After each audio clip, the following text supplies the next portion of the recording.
Et dans le cadre du rendez-vous éco de ce jeudi, nous avons le grand plaisir d'être en compagnie de Charles Markovitch. Bonjour Charles, Bonjour Asley. comment allez-vous? Super, la saison fiscale tourne à sa fin pour nous, donc c'est une très bonne nouvelle, comme chaque année, fin octobre. Et on est très très content du coup de cette bonne nouvelle. Alors Charles, aujourd'hui on se retrouve pour une nouvelle chronique éco, mais une chronique éco un petit peu plus particulière aujourd'hui parce qu'on va également parler de gastronomie. Vous proposez de nous parler de l'entreprise Le Pain Quotidien.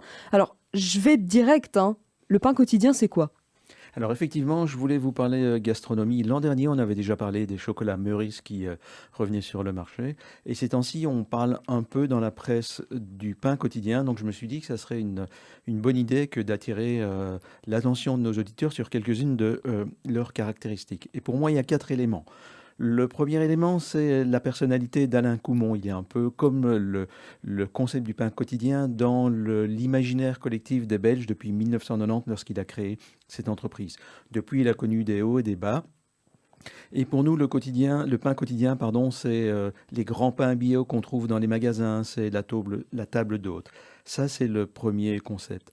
La deuxième chose, c'est que cette entreprise, elle représente aujourd'hui 200 points de vente, donc 200 restaurants Le Pain Quotidien, dans 15 pays. Chez nous, il y en a 32 qui sont gérés en franchise, 8 et en propre, donc gérés par l'entreprise, il y en a 24. Et ça représente quand même 650 personnes en Belgique. Alors, le troisième élément sur lequel je voulais attirer l'attention de nos auditeurs, c'est qu'après une période qui a été très difficile pour eux, ils ont décidé de se relancer à fond. Ils ont nommé une directrice générale qui est Annick Van Overstraten, qui a une grande expérience dans le food, chez Leonidas, chez Quick, chez Lunch Garden.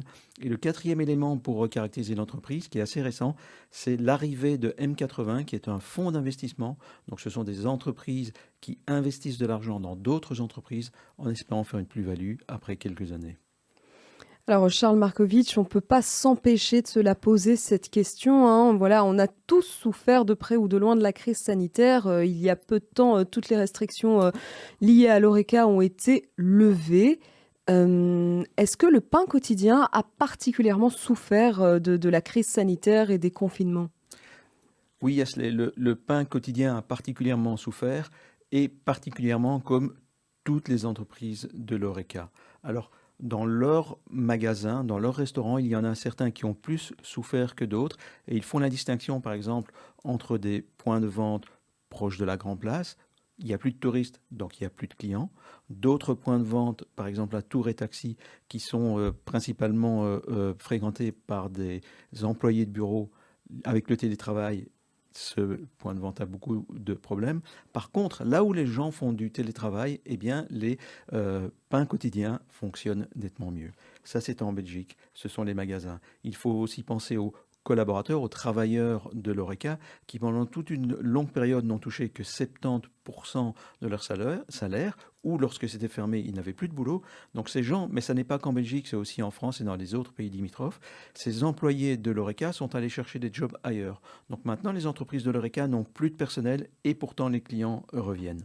Enfin, au niveau international, en Grande-Bretagne, le pain quotidien fait faillite. Aux États-Unis, le pain quotidien fait faillite, ils ont été repris.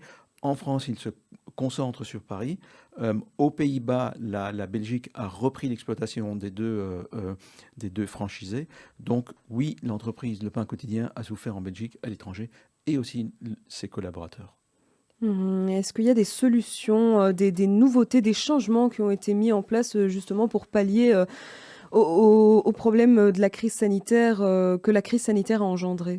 Alors, Annick Van Overstraten, elle a mis en place un certain nombre de stratégies grâce à l'expérience qu'elle avait acquise, je vous l'ai dit, dans d'autres entreprises du food. Par exemple, elle a recentré la carte. Donc, il y a beaucoup moins de produits à la carte dans les restaurants Le Pain Quotidien. Vous avez un peu moins de choix quand vous y allez. Par contre, ils ont, disent-ils, amélioré la fraîcheur des produits et encore la qualité. C'est un élément. Un autre élément, c'est qu'elle a recentré certaines communications stratégiques. Donc, je vous ai parlé des États-Unis, de la Grande-Bretagne, etc. Lorsqu'il y a une franchise, eh bien, le franchisé doit respecter un certain nombre de critères, mais il a aussi une certaine autonomie, notamment au niveau du marketing. Et le pain quotidien avait certains noms locaux par exemple en néerlandais, où il y a certains pays où on appelait le pain quotidien PQ. En Belgique, vous imaginez mal un consommateur dire je vais acheter une tartine au PQ. C'est Donc pas évident. voilà, donc ça fait partie des stratégies qu'elle a mises en place. Au final, est-ce qu'on peut déjà constater un impact positif sur tous ces changements vis-à-vis du pain quotidien, dans le sens, qu'est-ce que tous ces changements apportent, notamment cette nouvelle direction? Ben, c'est en tout cas une perspective de relance, puisque il n'y a pas si longtemps, l'entreprise Le Pain Quotidien était passée par ce qu'on appelle une PRJ, donc une procédure de réorganisation judiciaire, qui est une procédure légale pour les entreprises qui sont en quasi-faillite. On abaisse les dettes et on essaye de relancer.